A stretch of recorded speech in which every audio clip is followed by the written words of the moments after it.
Did you know that Tales of Phantasia had an anime?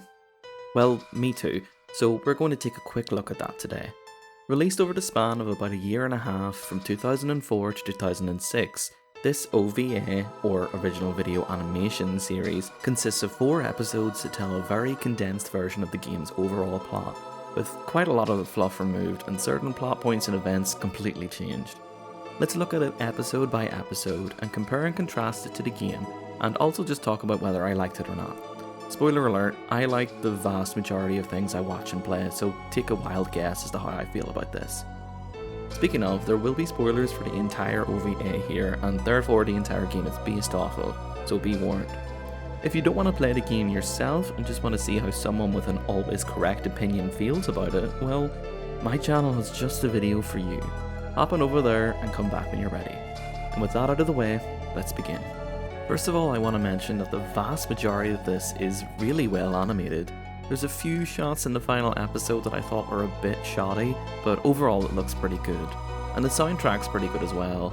As far as I can tell, it doesn't take any cues from the game's soundtrack at all, although it has been quite a while since I've taken a listen to that, since there are a few songs there that I would rather never hear again for as long as I live. Plus they could also be from the Super Nintendo soundtrack, since I've never actually listened to that. The first episode skips straight to the revival of Dhaos in the catacombs, with Mars having already captured Cress and Mint. Morrison has already been knocked flat on his face, and then he casts Indignation to defeat most of the soldiers, before Mars revives Dhaos and is promptly ripped apart.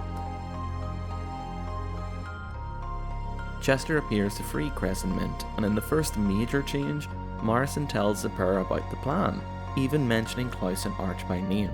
It is nice that they have a little more direction here, now they actually know they travelled through time, although I suppose in the game he didn't really have time to mention any of that stuff. We also don't get to see Chester and Morrison get blown up by Dhaos' laser, but I can live with that. The opening plays here, and honestly I do like it, but I don't think it's as good as the game's opening, which is absolutely no fault of its own. It's hard to measure up against peak performance. Everybody gets a little screen time, even Suzu, although she has as much time as Sylph and Undine, which is what we in the industry call foreshadowing.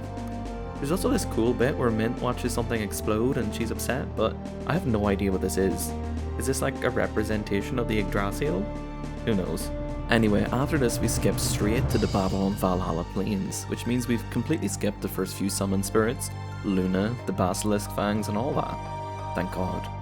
In fact, Morrison's ancestor doesn't even show up here at all. Not that we're missing much with his character. Cress is on the front lines, which look a lot less maze-like, and he's got some great moves. Look at that jumping roundhouse kick. Also, I love the massive handguard thing he's got on his sword. It looks really goofy, but probably pretty functional. Arch is acting as a scout here, which makes perfect sense since she is probably the only person here who has access to flight, and Klaus is like preparing his summons or something. There's a nice character scene here between Arch and Klaus where she's being horny again, before we find out that Mint is literally being interrogated in front of the committee for the crime of being from the future. Honestly, this scene makes sense to include. We get to see the people of the past be slightly, and I mean slightly, distrusting of the heroes being from the future. And Ryzen, the engineer of the mana cannon, gets a little more screen time here, and thank God, since this is literally his fault. We also find out here that Mint actually watched her mother die in this version, so there's no ambiguity on that front, which is very unfortunate for Mint, obviously. She also directly quotes Dhaos, stating that he was revived because of the evil that lurks in the hearts of men. Klaus actually summons Maxwell for the wave of demons, and thank God he's a lot more useful here than in-game.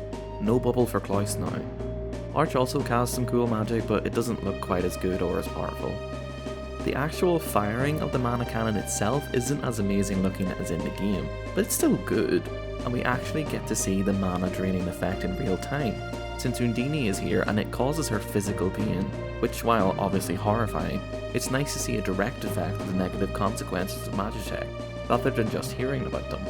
Mint then has a vision of Yggdrasil and Martel, since Sylph obviously didn't want to tell the party about it in this timeline. And Dhaos shows up in this vision too, after Mint falls asleep on that comfortable looking tree bark. This adaptation really shows Dhaos in a more relatable light than the others, which is something I've been saying for months. After the cannon explodes, Mint actually completely blocks the blast with her staff. Queen? I didn't know you could do that, what the hell? Episode 2 picks up shortly afterwards, with Ryzen actually seeing the devastation that he's caused, and Mint, the icon that she is, gets him to help the people he's hurt in order to repent. And then there's a scene where Dhaos literally tells him the exact damage that Magitech is going to cause if he goes ahead with his research, proving that literally all of this is Ryzen's fault, and then the sword slashing doesn't really help him much. I really like these additions. One of my big issues with this section of the game is that we have to assume that Ryzen died after the collapse of the mana cannon, and with no further discussion about the ramification of his actions, so I'm really glad he gets mentioned here. Although he does get redeemed slightly by helping the party move back to the present time. However, I will be holding a grudge towards him for the rest of time. The rest of this episode is the party bar Klaus going to heal the Yggdrasil, since I guess it's not near Toltus anymore and the unicorn died off screen or something. It's interesting that Martel is shown being inflicted with increasing levels of pain here, even though the mana cannon already is destroyed, so we can only assume that there are a lot more pieces of Magitech technology in use. Although I'm assuming this is Ryzen's fault also, and I will not be letting him get away with it.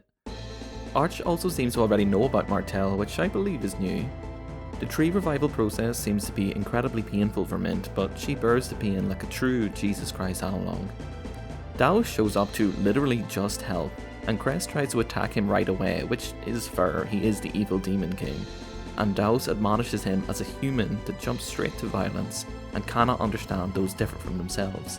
Very similar to the earlier scene with Ryzen, although the main difference here is that Crest actually thinks on these words, and later asks the party how they feel about it, only for Ryzen to give a complete non-answer, but I guess it's a situation with no good answer really. Thankfully the Yggdrasil's okay now, even if Dhaos did set off an atomic bomb just underneath it. The ending of episode 2 and the start of episode 3 both show the party returning to the present before Chester and Morrison are defeated, although Morrison is looking slightly worse for wear. Crest has a cool triple jump thing, he's really got the moves in these fights. I do really like that Crest counters Dhaos' words by saying he's not fighting for fighting's sake or on instinct, but simply to protect his world. I like that his characterization's a lot more sympathetic than in the game, he's a lot less mean to Arch here. Fight here's cool but quick, although I really have to question Klaus's judgment for summoning Sylph, not even Luna. In this fight they give me so much trouble. You're lucky I didn't know the other party members are better than you. In this version, Dhaos isn't defeated, but he moves through time to escape, which prevents the timeline confusion stuff from the game, what with the several different versions of Dhaos and all. Right after this, Lundgren shows up and urges the so-called heroes of space-time to come to the future, and the barely alive Chester demands to come too. Chester honestly gains the most from this adaptation, since he gets a lot more focus in this episode. Although he seems a little mean, as does Arch in his version of his late night training sessions, but they're all going through some stuff, grief and racism and all that, so I'll give them some slack. Interestingly, the party already has both of the elemental swords and Origin's pact ring, so all they need to do is go to Heimdall and the Mere Forest to get the eternal sword. One detail I really appreciate at this part is that Mint questions their title of heroes, since really they never beat anybody. Dhaos just keeps running away every time. Right, okay, for some reason the only note I've written for this part is Mint clocks the elves' tea, which, while accurate, I'm not sure how I expected this to get my thoughts across. Anyway, the elves are mean, racist, and ultimately wrong, since the evil ninjas do indeed attack the forest, with Suzu making her first appearance. The actual fight here is nothing too exciting, and the episode ends with Origin appearing. This episode had some cute character moments, although I don't like Chester's emotional unavailability, even though I understand, so him and Arch underneath the tree wasn't as cute as I would have liked. Episode 4 brings us right to Arley Village just before the final dungeon, with the sword forging and castle dimensional pulling relegated to the opening sequence, which is a lot less exciting than the original.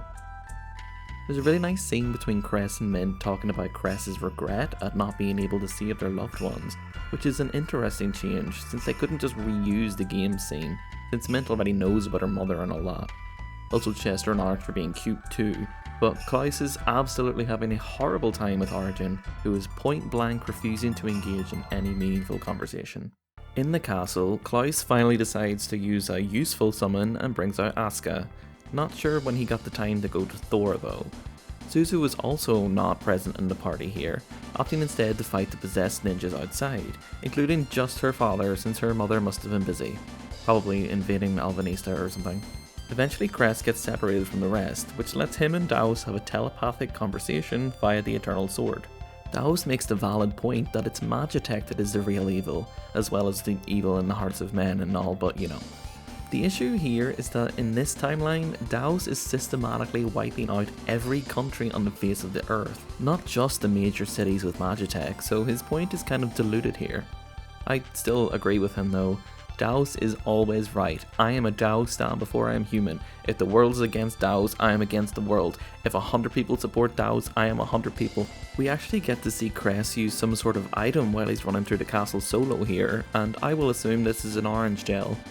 Because I can. Thankfully Crest lays out his reasoning to Dhaos, which boils down to, yeah, you might be right, but that doesn't excuse your actions so far, which I also completely agree with. Two things can be right. I also love the implication here that Mint and Crest share a psychic link because they love each other so much.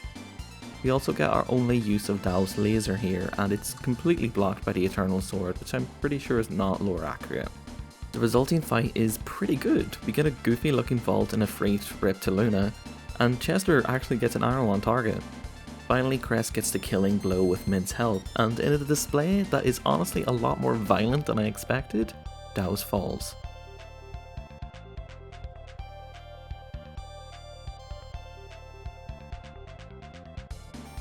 Thank God we see that Suzu survived, and we're told history did not record what happened to the heroes, although we get a very quick goodbye sequence during the ending with zero dialogue, which I'm not a fan of.